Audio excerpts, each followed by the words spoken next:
This happened not too long ago, maybe a year back. I'm Jake, 32, and I work as a freelance photographer. After a crazy season of shooting non-stop, I thought it would be a great idea to head to Oakridge National Forest. I wanted some peace and quiet, a chance to recharge and capture some nature shots. I had camped before, although not by myself, but I figured I'd be okay. I set up my tent in a secluded clearing, away from any crowded paths. It felt peaceful, just me and the sound of the trees rustling in the wind. I remember thinking this was exactly what I needed. But the next night, things started to feel off. Around midnight, I heard something. A rustling sound. I thought it was just some wildlife. Maybe a deer or a raccoon? I peeked out from my tent, feeling slightly silly for even being nervous. But I couldn't see anything. My heart raced a bit as I thought about it. I went back to sleep, hoping it was nothing and trying to shake off the unease. The next day was fine. I spent the whole day taking pictures, enjoying the beauty around me. But that night was different. When I went to grab my food from my backpack, I noticed it had been rearranged. I knew I had zipped it shut tightly before. I thought maybe I had just forgotten how I packed it. But I swear, I hadn't. It freaked me out, and I spent a long time debating whether to just pack up and go home. I didn't. Instead, I convinced myself I was being ridiculous. Later that night, I went for a walk to clear my mind. I spotted flickering lights in the distance, like someone was shining a flashlight. I figured maybe there were other campers nearby, but when I walked toward the lights, they vanished. I stood there for a moment, my stomach sinking. I called out, but there was nothing. Just silence. Like the woods had swallowed the sound. I didn't sleep well that night. The sound of twigs snapping kept me awake, making me imagine someone or something was nearby.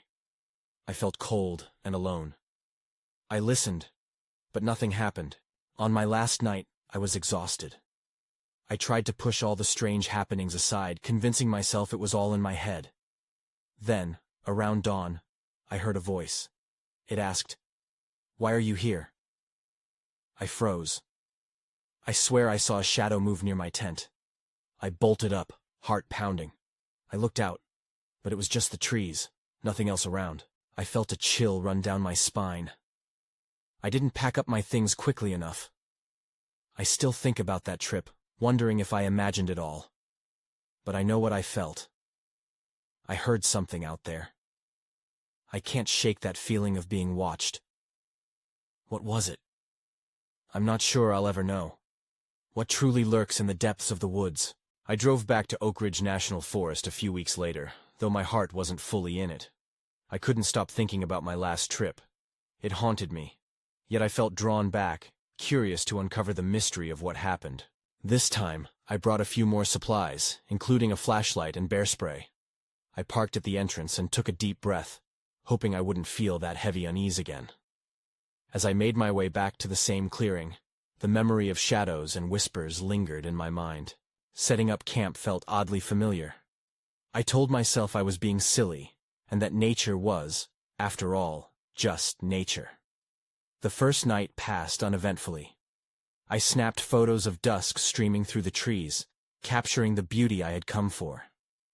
I felt relieved. Maybe the unease was just a figment of my imagination, but on the second night, I heard it again. Rustling in the bushes, slow, deliberate sounds. My heart dropped, and I fought the urge to peek out. Instead, I kept my flashlight off, hoping it was just an animal. The rustling stopped, leaving a heavy stillness in the air. I tried to shake it off.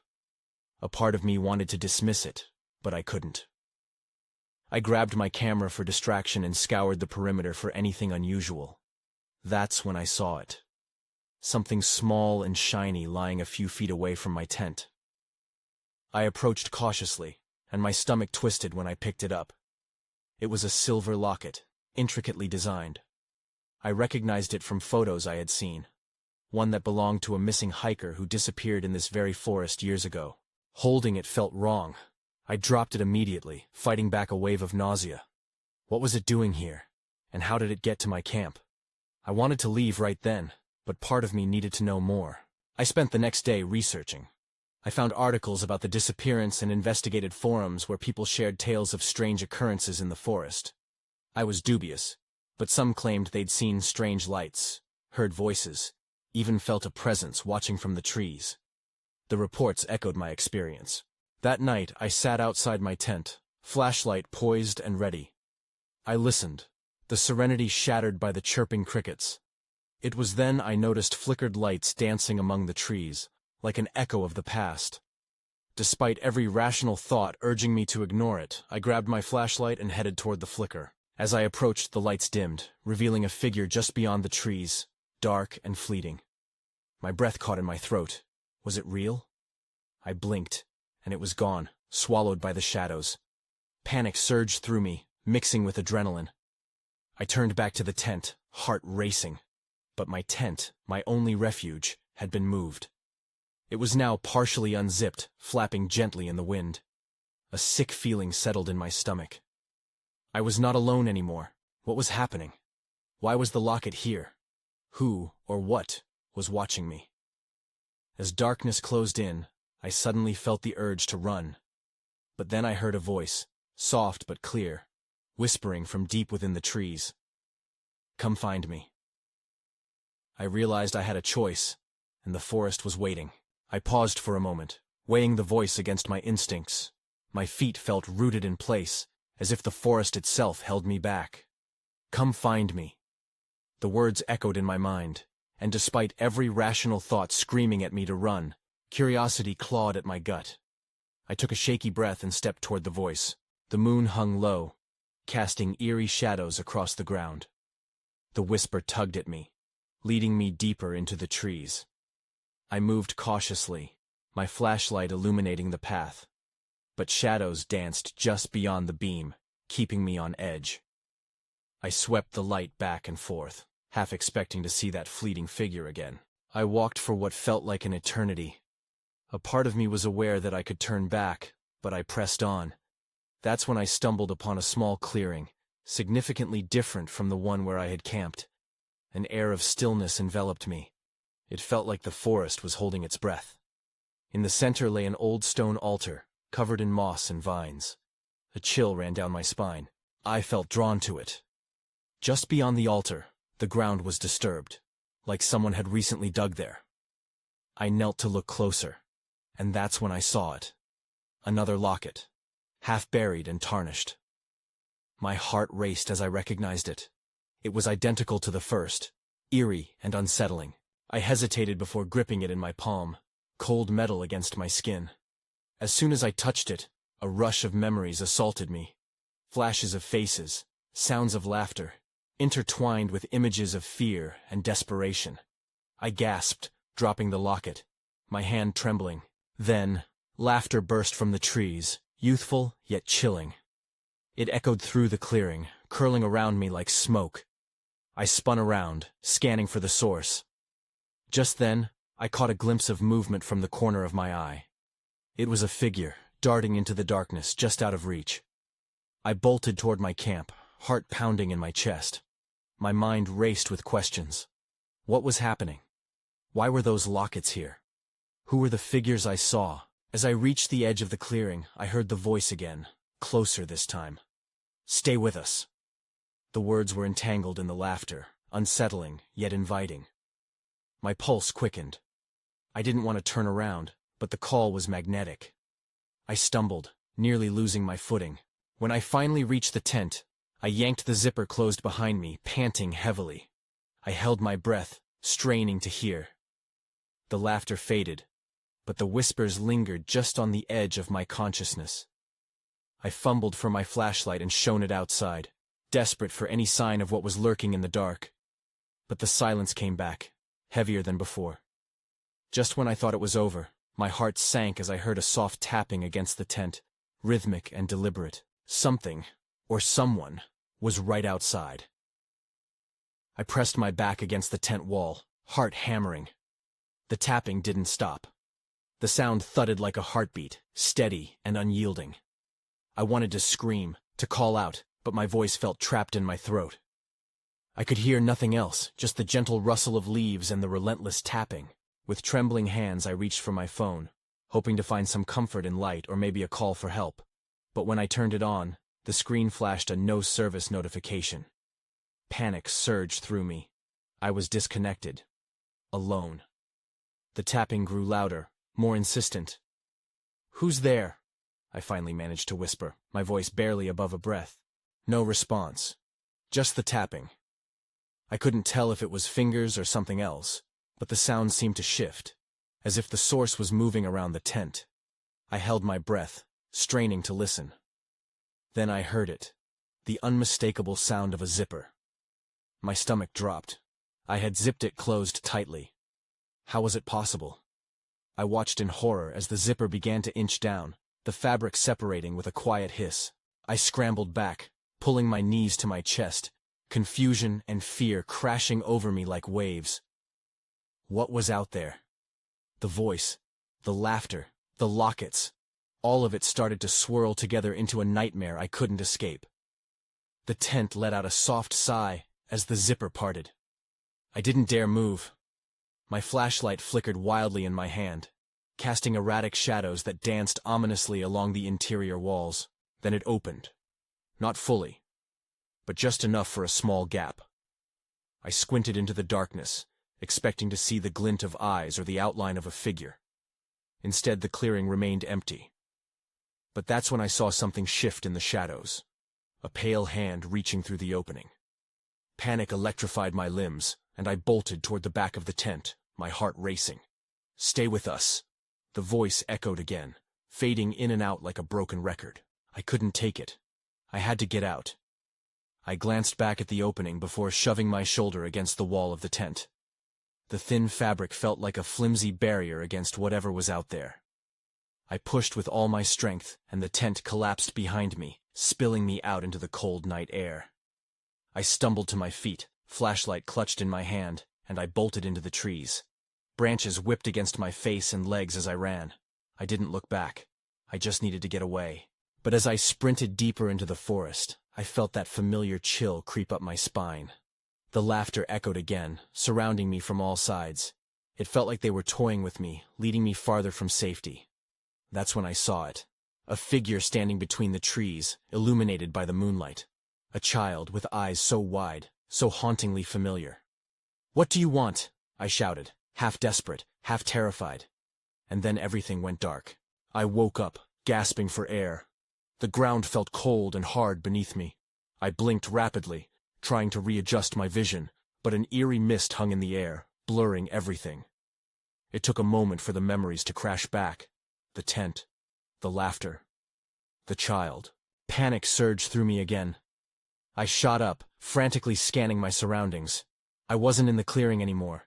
Instead, I was in a dense part of the woods, surrounded by towering trees that loomed like dark giants.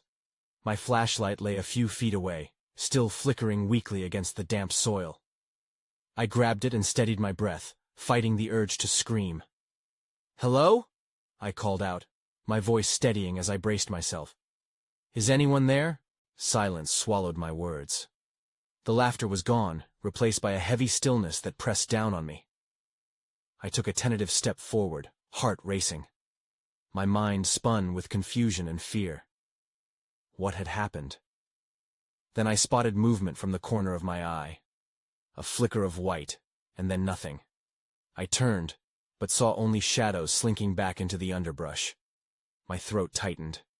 It was like whatever was out there was playing with me, hiding just out of reach. "Show yourself!" I shouted, feeling braver than I actually was. I had no idea what I was dealing with, but I refused to be afraid. Not anymore. The air turned dense, and a shiver traveled down my spine.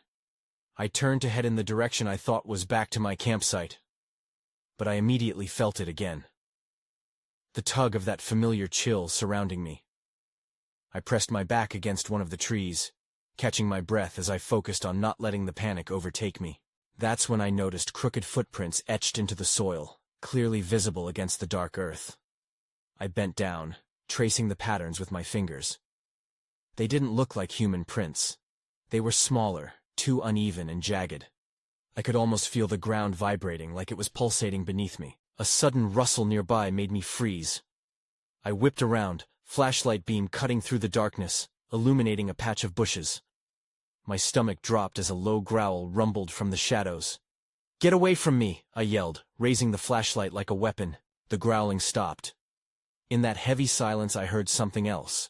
A soft, high-pitched giggle, ringing with the same haunting quality I had heard earlier.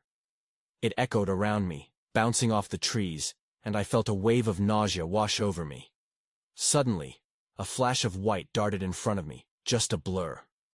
I swung the flashlight to follow it, and that's when I stumbled upon something that froze my blood. A small locket, lying in the grass, glinting under the faint moonlight. I bent down, trembling. It looked just like the ones I had found in the tent. As I reached for it, I felt an icy grip around my wrist, pulling me back. And then I heard their whispers, just behind me. "Stay with us." It was too late to run. I felt an overwhelming pull, like I was being dragged toward the whispers. Every muscle in my body screamed to fight back, yet my instincts failed me. I twisted my wrist, flailing to break free, but it was no use.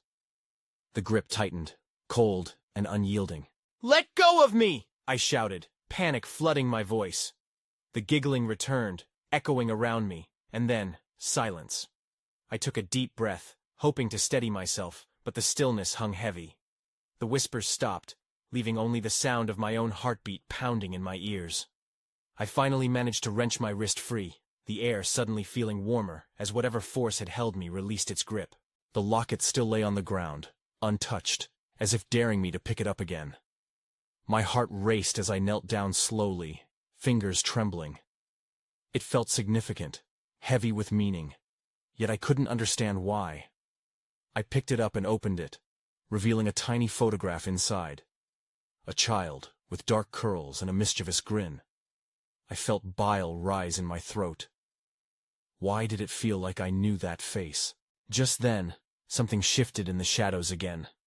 I swung the flashlight towards the sound, but all I caught was a glimpse of movement far off. It felt deliberate, like something was toying with me, leading me deeper into the woods. I quickly shut the locket and stuffed it into my pocket.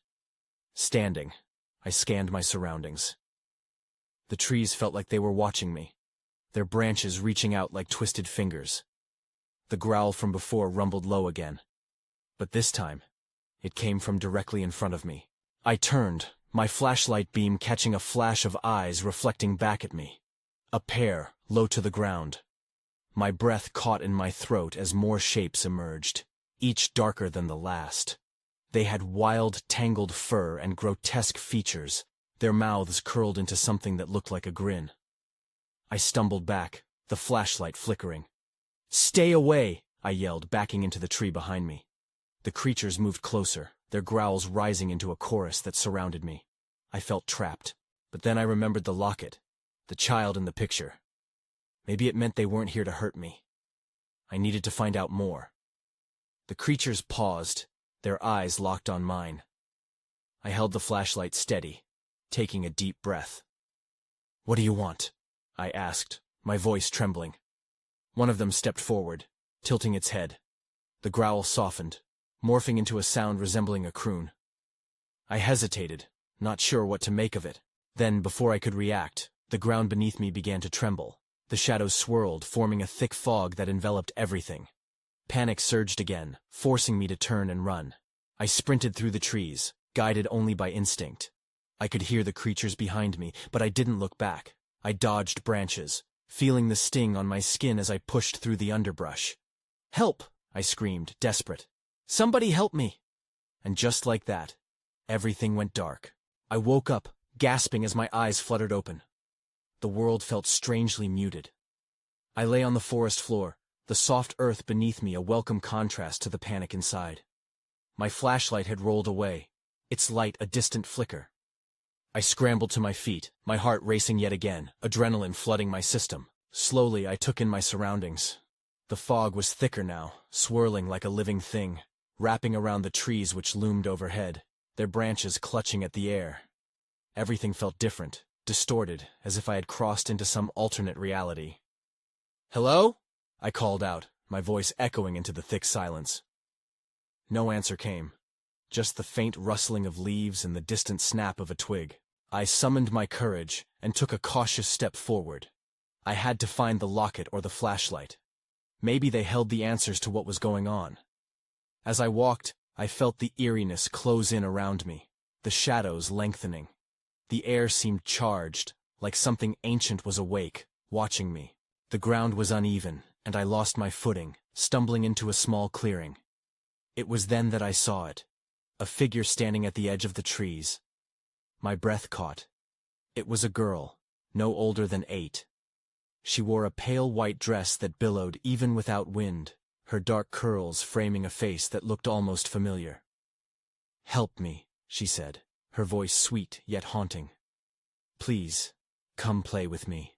I blinked, confusion enveloping me. "Who are you?" I managed, my voice shaking. The locket burned in my pocket, a reminder of the photo I had seen earlier.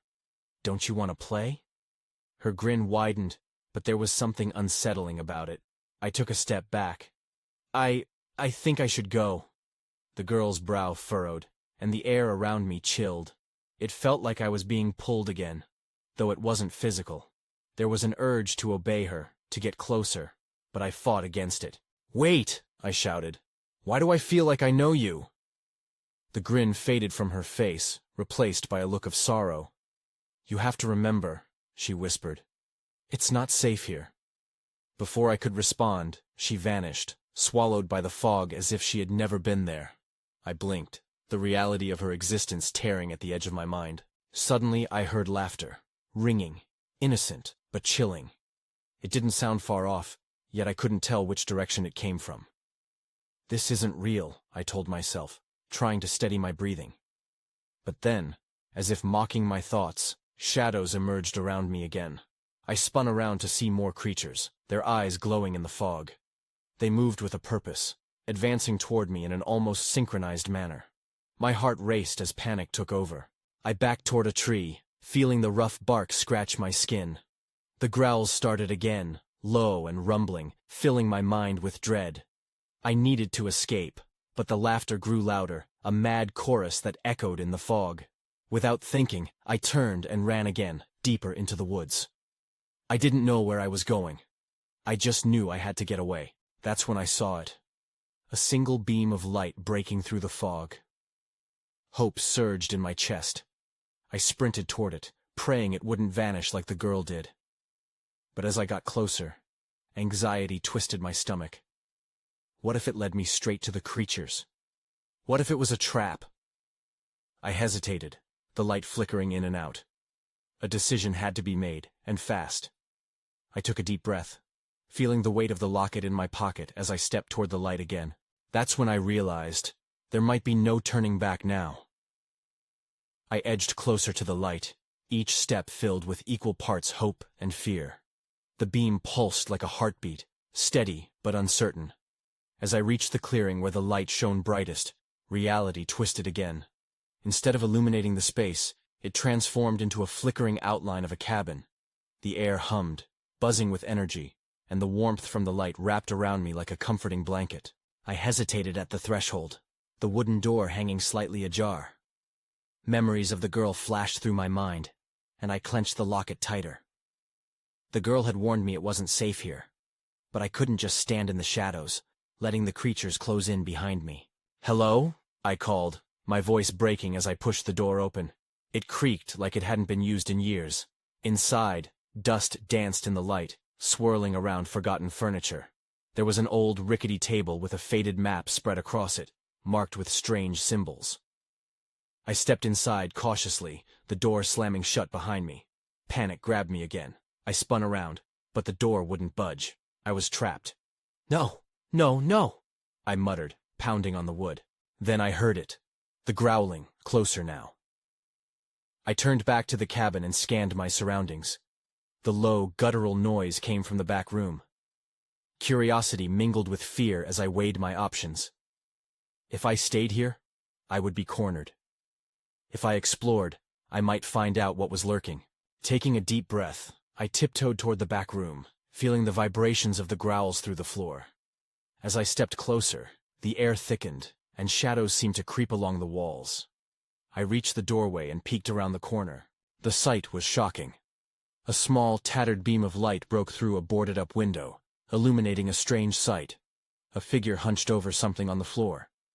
It was difficult to see details, but I could make out the dreaming shape of the girl in white. As if sensing me, the figure lifted its head. I gasped, against my better judgment, taking a step closer. It was the girl. But something was wrong. Her eyes glowed with an unnatural light.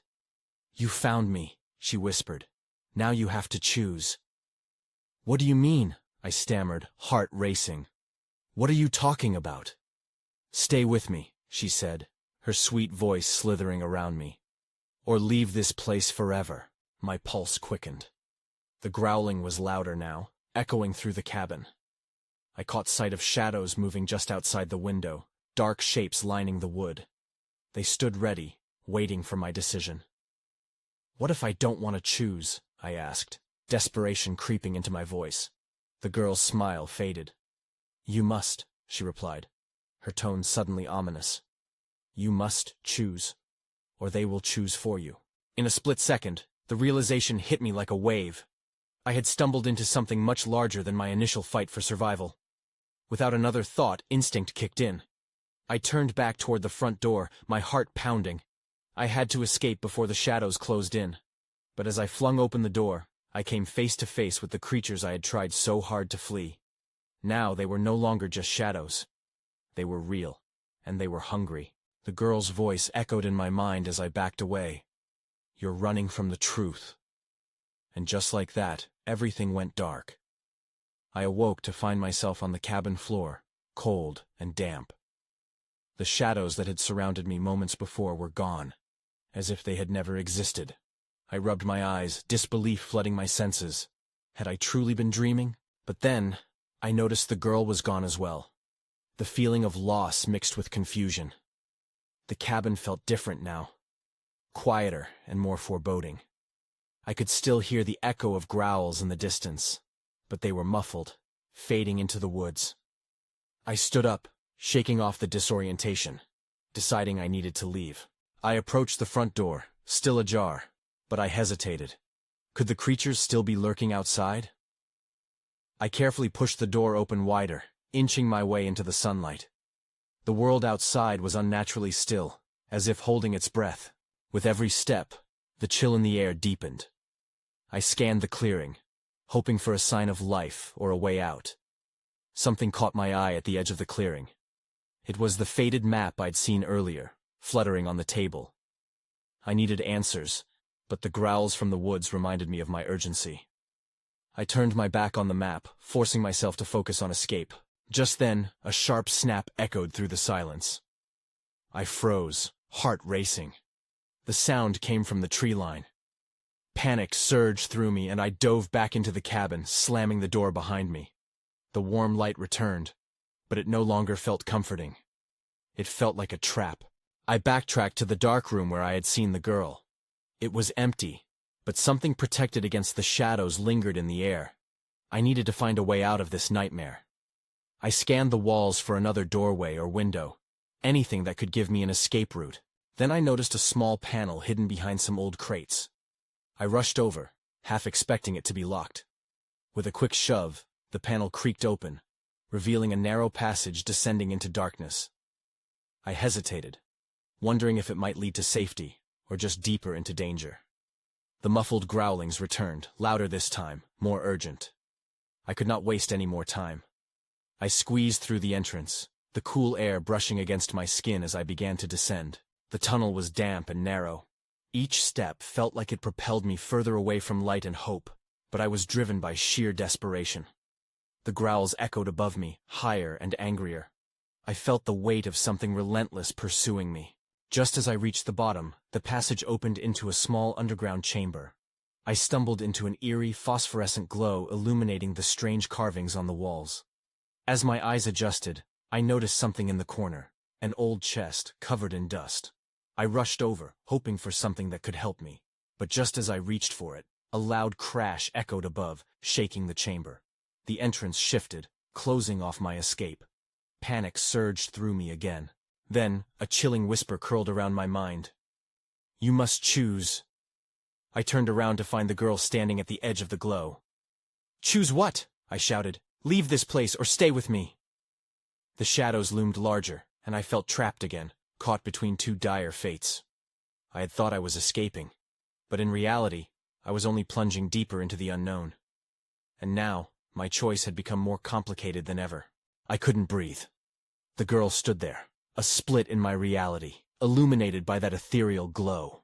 The shadows slithered closer, their shapes blurring like the outlines of fading dreams. Instinct screamed at me to run, yet more than anything, I felt a pull toward her, to understand whatever twisted connection linked us. The darkness loomed behind me, imposing and threatening. What happens if I choose to leave? I asked, desperation creeping into my voice. What do you mean? Stay with you. You'll forget everything, she said, her voice soft yet charged with urgency. You'll forget who you are, where you came from. You'll be safe, but lost. A shudder coursed through me. The choice laid bare before me. To remain in this haunted place, tangled in its mysteries, or to plunge into a void, free of the torment but stripped of memory, identity. It sounded like both freedom and a curse. But if I stay, what then? She looked down, a flicker of sadness crossing her pale features. Things are different here. You'll be part of us. But it's not what you think. It's complicated. A chill swept through the chamber, sending a shiver down my spine. The growls above had intensified, a chorus of hunger echoing through the walls. Darkness could claim me, or I could be consumed by forgetting, or worse, staying lost in this twisted reality. Time is slipping, the girl said, her voice ringing. Choose. The shadows were almost upon me. My breath quickened. I couldn't let them capture me. I dove toward the glow, desperate for safety. But I hesitated, torn. Wait, I cried, looking back at her. What if I don't want to forget? Her dark, luminous eyes held mine, and for a fleeting moment, I glimpsed understanding. Then choose to remember, Jake. But you may not survive the truth. I gripped the chest, feeling its cool, old surface. I had to decide, and I had to do it now. I could feel the shadows shifting, pulsating with hunger. I needed a way out, a way I thought I'd found in the chest. With a surge of resolve, I threw it open, disregarding the decision I'd been trying to make. If I was going to remember, I needed answers. Inside was an assortment of old photographs, maps, and a small shard of glass that glimmered with strange energy. I picked it up, tilting it against the glow, and in that moment, everything shattered. Images flooded my mind. The girl laughing, picnics in the sun, and a moment, exactly where I stood, where she vanished. I understood now. She was the child they had taken, the shadowy figures lurking always trying to reclaim what they had lost. I was one of them, linked to this place, tethered by memory and loss. I dropped the shard back in the chest as the shadows lunged. I choose to remember. The words escaped my lips before fear could choke me. Suddenly, the laughter erupted, echoing through the chamber, twisting my reality and saturating the air with the scent of long-forgotten joys. The shadows recoiled, as if realizing their hold was slipping. In that moment, the ground trembled. Run! The girl shouted, the urgency slicing through the noise. She reached out to me, a last grasp of hope. I dashed towards the glowing tunnel, fighting the swell of darkness, heart hammering. I could feel the weight of the memories anchoring me to this moment as if they could lead me home. The shadows lashed out, brushing against my heels, desperate to pull me back, but the light grew brighter, fueled by my will. Bursting through the opening, I found myself outside, panting in disbelief as the forest surrounded me, eerily calm. The moonlight spilled down, bathing everything in silver. I turned back, only to see the entrance had sealed itself, returning to an impenetrable wall of earth and roots. I was free, yet something gnawed at my soul. I stared into the woods, suffused with silence. I felt lighter, yet heavier, knowing what lingered behind. The shivers down my spine whispered secrets of shadows and dreams, of those who vanished but never truly left. I walked away from the clearing, leaving behind unanswered questions. I still think about her sometimes, about what lay in the darkness and the echoes of laughter that haunt the trees. I don't know if I truly escaped or if I was simply let go. And I guess, maybe I'm okay with never knowing.